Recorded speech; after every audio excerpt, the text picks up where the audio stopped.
ಸ್ನೇಹಿತರೆ, ದಿವ್ಯ ದೈವ ಸಾನ್ನಿಧ್ಯಕ್ಕೆ ಸ್ವಾಗತ ಸುಸ್ವಾಗತ. ಗೆಳೆಯರೇ, ಇಲ್ಲಿ ಶಕ್ತಿ ಮತ್ತು ಶಿವ ಎರಡೂ ಸಮ್ಮಿಲನವನ್ನ ಜ್ಯೋತಿರ್ಲಿಂಗದ ರೂಪದಲ್ಲಿ ಕಾಣಬಹುದು. ಇಲ್ಲಿ ದೇವಿಯನ್ನ ಪಾರ್ವತಿ, ಸರಸ್ವತಿ ಮತ್ತು ಲಕ್ಷ್ಮಿ ಈ ಮೂರು ರೂಪದಲ್ಲಿ ಪೂಜಿಸಲಾಗುತ್ತೆ. ಹಾಗೂ ಇಲ್ಲಿನ ಜ್ಯೋತಿರ್ಲಿಂಗದ ಬಲ ಅರ್ಧವು ಬ್ರಹ್ಮ, ವಿಷ್ಣು ಮತ್ತು ಶಿವನನ್ನು ಪ್ರತಿನಿಧಿಸಿದರೆ ಎಡ ಅರ್ಧವು ಪಾರ್ವತಿ, ಲಕ್ಷ್ಮಿ ಮತ್ತು ಸರಸ್ವತಿ ದೇವಿಯನ್ನ ಪ್ರತಿನಿಧಿಸುತ್ತದೆ. ಈ ದೇವಾಲಯವು ಕರ್ನಾಟಕದ 7 ಮುಕ್ತಿ ಯಾತ್ರಾ ಸ್ಥಳಗಳಲ್ಲಿ ಒಂದಾಗಿದ್ದು ಗಣೇಶನ ಅಪರೂಪದ ಶಿಲ್ಪ ಇಲ್ಲಿದೆ. ಸೌಪರ್ಣಿಕಾ ನದಿಯ ದಡದಲ್ಲಿರುವ ಗರುಡ ಗುಹೆ ದೇವಿಯನ್ನು ಮೆಚ್ಚಿಸಲು ಗರುಡ ತಪಸ್ಸು ಮಾಡಿದ ಸ್ಥಳವೆಂದು ಕೂಡ ನಂಬಲಾಗಿದ್ದು, ಭಾರತದಲ್ಲಿನ ಶಕ್ತಿ ಪೂಜೆಯ ಪ್ರಮುಖ ತಾಣವಾದ ಕೊಲ್ಲೂರು ಮೂಕಾಂಬಿಕಾ ದೇವಿ ಕಥೆಗಳಲ್ಲಿ ಪ್ರಜಾಪತಿ ದಕ್ಷ ಬ್ರಹ್ಮನ ದಕ್ಷ ಯಜ್ಞ ಯಾವ ರೀತಿಯಲ್ಲಿ ಪರಿಣಾಮವನ್ನು ಬೀರಿದೆ, ಮೂಕಾಸುರನ ವಧೆಗೆ ಕಾರಣವಾದ ದೇವಿ ಮಹಾನ್ ತತ್ವಜ್ಞಾನಿ ಮತ್ತು ದೇವತಾ ಶಾಸ್ತ್ರಜ್ಞ ಆದಿ ಶಂಕರಾಚಾರ್ಯರಿಂದ ಸ್ಥಾಪಿಸಲ್ಪಟ್ಟಿದ್ದು ಹೇಗೆ ಅನ್ನೋದನ್ನ ನಾವಿಲ್ಲಿ ನೋಡೋಣ.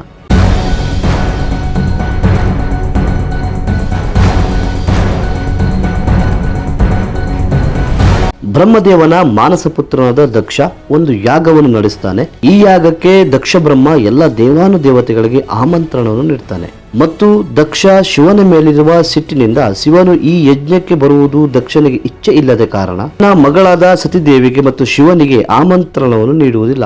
ಹೀಗೆ ಆಮಂತ್ರಣವಿಲ್ಲದಿದ್ದರೂ ಸತಿದೇವಿಯು ಯಜ್ಞಕ್ಕೆ ಹೋಗುವ ಬಯಕೆಯನ್ನು ಮಹಾದೇವನಲ್ಲಿ ತಿಳಿಸುತ್ತಾಳೆ. ಆಮಂತ್ರಣವಿಲ್ಲದ ಜಾಗಕ್ಕೆ ಹೋಗುವುದು ಬೇಡ ಎಂದು ಶಿವ ತಿಳಿಸಿದರೂ ಸತಿದೇವಿಯು ದಕ್ಷ ಯಜ್ಞದಲ್ಲಿ ಪಾಲ್ಗೊಳ್ತಾಳೆ.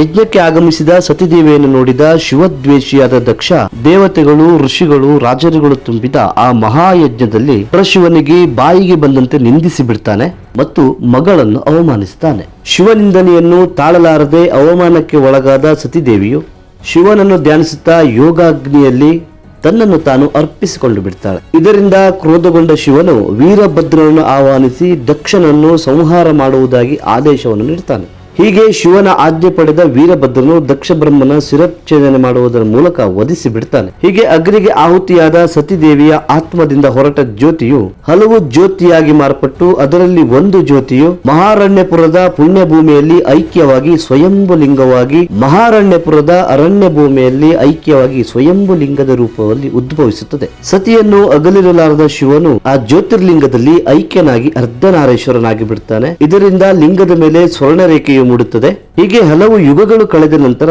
ಒಮ್ಮೆ ಕೋಲ ಮಹರ್ಷಿಗಳು ಮಹಾರಣ್ಯಪುರದ ಜ್ಯೋತಿರ್ಲಿಂಗದ ಹತ್ತಿರ ತಪಸ್ಸನ್ನು ಕೈಗೊಳ್ತಾರೆ. ಕೋಲ ಮಹರ್ಷಿಗಳ ತಪಸ್ಸಿಗೆ ಮೆಚ್ಚಿದ ಬ್ರಹ್ಮ, ವಿಷ್ಣು, ಮಹೇಶ್ವರರು ಕೋಲ ಮಹರ್ಷಿಗಳಿಗೆ ದರ್ಶನವನ್ನು ನೀಡಿ ಬೇಕಾದ ವರವನ್ನು ಕೇಳಲು ತಿಳಿಸುತ್ತಾರೆ.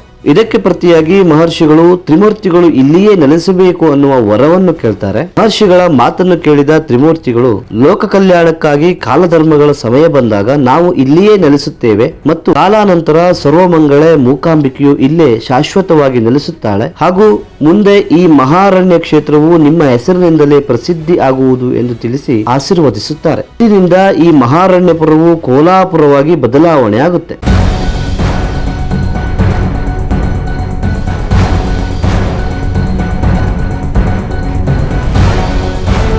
ಗೆಳೆಯರೆ, ರಾಕ್ಷಸರ ಗುರು ಶುಕ್ರಾಚಾರ್ಯ ಮಾನವರಾಜನ ಮಗನಾದ ಕಮ್ಮಾಸುರನಿಗೆ ಮಂತ್ರೋಪದೇಶವನ್ನು ನೀಡಿ ಬ್ರಹ್ಮದೇವನ ಕುರಿತು ಕಠಿಣವಾದ ತಪಸ್ಸನ್ನು ಆಚರಿಸುವಂತೆ ಸಲಹೆಯನ್ನು ನೀಡುತ್ತಾರೆ.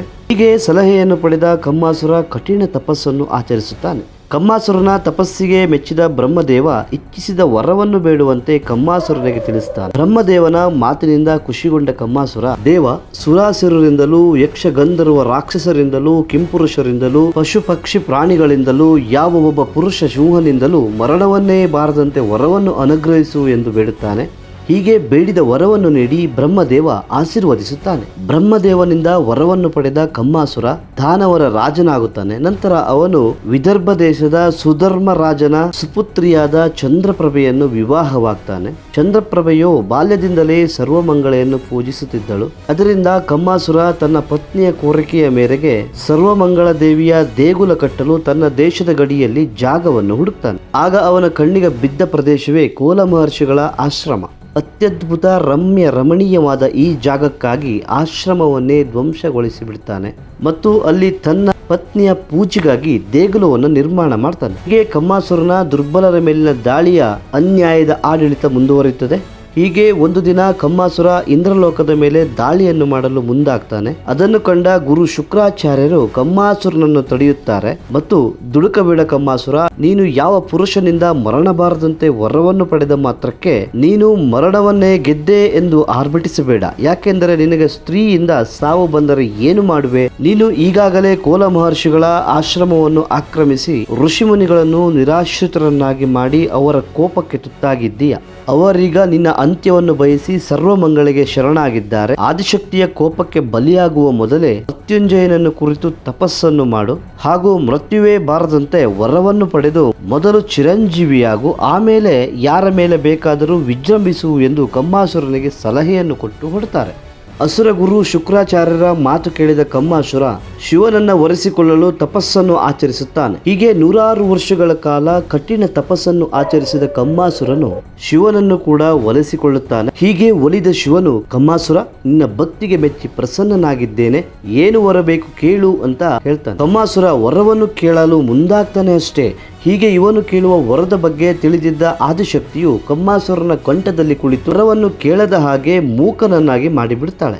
ಆದ್ದರಿಂದ ಕಮ್ಮಾಸುರನಿಗೆ ಶಿವನಲ್ಲಿ ವರವನ್ನು ಕೇಳಲು ಸಾಧ್ಯ ಆಗೋದಿಲ್ಲ. ಹೀಗೆ ಶಿವನು ಹಿಂದಿರುಗುತ್ತಾನೆ. ಇದರಿಂದ ಮೂಕನಾದ ಕಮ್ಮಾಸುರ, ದುಃಖ ಹಾಗೂ ಅಸಹಾಯಕನಾದ ಕಮ್ಮಾಸುರ ತನ್ನ ಗುರು ಶುಕ್ರಾಚಾರ್ಯರ ಹತ್ತಿರ ಓಡಿ ಬರ್ತಾನೆ. ಶಿಷ್ಯನ ಈ ಪರಿಸ್ಥಿತಿಯನ್ನು ಕಂಡ ಶುಕ್ರಾಚಾರ್ಯರು ವಾಗ್ದೇವಿಯನ್ನು ಪ್ರಾರ್ಥಿಸಿ ತಮ್ಮ ತಪಶಕ್ತಿಯನ್ನು ದಾರೆ ಎರೆದು ಮೂಕನಾದ ಕಮ್ಮಾಸುರನಿಗೆ ಮಾತು ಬರುವಂತೆ ಮಾಡ್ತಾರೆ. ಹಾಗೆ ಕಮ್ಮಾಸುರನಿಗೆ ಮೂಕಾಸುರನಾಗಿ ಮರುನಾಮಕರಣವನ್ನು ಮಾಡಿ ಆಶೀರ್ವಾದ ಮಾಡ್ತಾರೆ. ಇದರಿಂದ ಕಮ್ಮಾಸುರ ಮೂಕಾಸುರ ಎಂದು ಕರೆಯಲ್ಪಡುತ್ತಾನೆ. ಕಾಲಾನಂತರ ಒಂದು ದಿನ ಮೂಕಾಸುರ ದೇವಲೋಕದ ಮೇಲೆ ದಾಳಿ ಮಾಡಿ ದೇವಲೋಕವನ್ನೇ ತನ್ನ ವಶಕ್ಕೆ ಪಡೆಯುತ್ತಾನೆ. ಇದರಿಂದ ಭಯಭೀತರಾದ ದೇವತೆಗಳು ಆದಿಶಕ್ತಿಯ ಮೊರೆ ಹೋಗ್ತಾರೆ. ಹೀಗೆ ಲೋಕ ಕಲ್ಯಾಣಕ್ಕಾಗಿ ಆದಿಶಕ್ತಿಯು ಮೂಕಾಸುರನೊಂದಿಗೆ ಯುದ್ಧವನ್ನು ಮಾಡಿ ಈ ಘನಘೋರ ಯುದ್ಧದ ಕೊನೆಯಲ್ಲಿ ಮೂಕಾಸುರ ಆದಿಶಕ್ತಿಯಿಂದ ವಧಿಸಲ್ಪಡುತ್ತಾನೆ. ಹೀಗೆ ಮೂಕಾಸುರನನ್ನು ವಧಿಸಿದ್ದರಿಂದ ಆದಿಶಕ್ತಿಯನ್ನು ಮೂಕಾಂಬಿಕೆ ಎಂದು ಕರೆಯಲಾಗುತ್ತದೆ.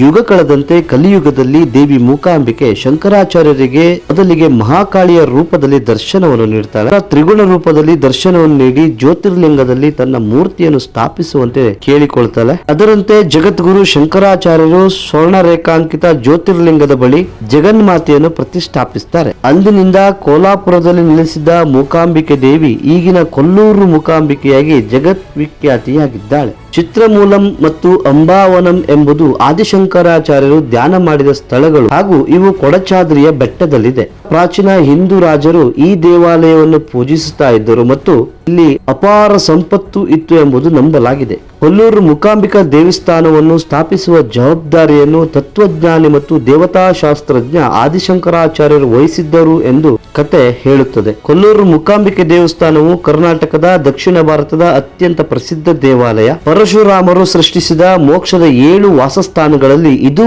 ಒಂದು ಎಂದು ಹೇಳಲಾಗುತ್ತದೆ. ಮೂಕಾಂಬಿಕಾ ದೇವಸ್ಥಾನವು ಉಡುಪಿ ಜಿಲ್ಲೆಯಲ್ಲಿದೆ. ಈ ದೇವಾಲಯವು ಕಲೆ ಮತ್ತು ಜ್ಞಾನಕ್ಕೆ ಸಮರ್ಪಿತವಾಗಿದೆ. ಮೂಕಾಂಬಿಕಾ ದೇವಿಯನ್ನು ಮಾತು ಮತ್ತು ಅಕ್ಷರಗಳ ದೇವತೆ ಎಂದು ಪರಿಗಣಿಸಲಾಗಿದೆ. ಇಲ್ಲಿ ದೇವಿಯ ವಿಗ್ರಹವನ್ನು ಪಂಚಲೋಹ ಅಂದರೆ ಚಿನ್ನ, ಬೆಳ್ಳಿ, ತಾಮ್ರ, ಕಬ್ಬಿಣ ಮತ್ತು ಸೀಸದಿಂದ ನಿರ್ಮಾಣ ಮಾಡಲಾಗಿದೆ. ದೇವಿಯ ಜನ್ಮದಿನವಾದ ಮೂಲ ನಕ್ಷತ್ರದ ದಿನದಂದು ಫಲ್ಗುಣಿ ತಿಂಗಳಲ್ಲಿ ಅಂದರೆ ಮಾರ್ಚ್ ಏಪ್ರಿಲ್ ನಲ್ಲಿ ದೇವಾಲಯಕ್ಕೆ ಅತಿ ಹೆಚ್ಚು ಜನ ಭೇಟಿಯನ್ನು ನೀಡುತ್ತಾರೆ. ದೇವಿಯ ವಿಗ್ರಹವನ್ನು ಶ್ರೀಚಕ್ರ ಯಂತ್ರದಲ್ಲಿ ಸ್ಥಾಪಿಸಲಾಗಿದ್ದು ದೇವಿಯ ಅತ್ಯಂತ ಶಕ್ತಿಶಾಲಿ ರೂಪ ಎಂದು ಹೇಳಲಾಗುತ್ತದೆ. ದೇವಾಲಯಗಳಲ್ಲಿ ಮಾಡುವ ಆಚರಣೆಗಳು ಆದಿಶಂಕರಾಚಾರ್ಯರು ರೂಪಿಸಿದ ವಿಜಯಾಗಮ ಪದ್ಧತಿಯ ಪ್ರಕಾರ ನಡೆಯುತ್ತದೆ. ಗರ್ಭಗುಡಿಯ ಪಶ್ಚಿಮ ಭಾಗದಲ್ಲಿ ಶಂಕರ ಪೀಠ ಇದೆ. ಮೂಕಾಂಬಿಕೆಯನ್ನು ಆರಾಧಿಸುವುದರಿಂದ ಧೈರ್ಯ, ಬುದ್ಧಿವಂತಿಕೆ ಮತ್ತು ಸಂಪತ್ತನ್ನು ದಯಪಾಲಿಸುತ್ತಾಳೆ. ಹಾಗೆ ಇಲ್ಲಿ ಪ್ರತಿದಿನ ತ್ರಿಕಾಲ ಪೂಜೆ ನಡೆಯುತ್ತದೆ. ಬೆಳಿಗ್ಗೆ 5 ಗಂಟೆಗೆ ನಿರ್ಮಾಲಯ ಪೂಜೆ ನಡೆಯುವುದರಿಂದ ಈ ಸಮಯದಲ್ಲಿ ಭಕ್ತರಿಗೆ ಸ್ವಯಂಭೂ ಲಿಂಗ ನೋಡುವ ಭಾಗ್ಯ ದೊರೆಯುತ್ತದೆ. ಇದು ಗೆಳೆಯರೇ ಕೊಲ್ಲೂರು ಮೂಕಾಂಬಿಕೆಯ ಬಗೆಗಿನ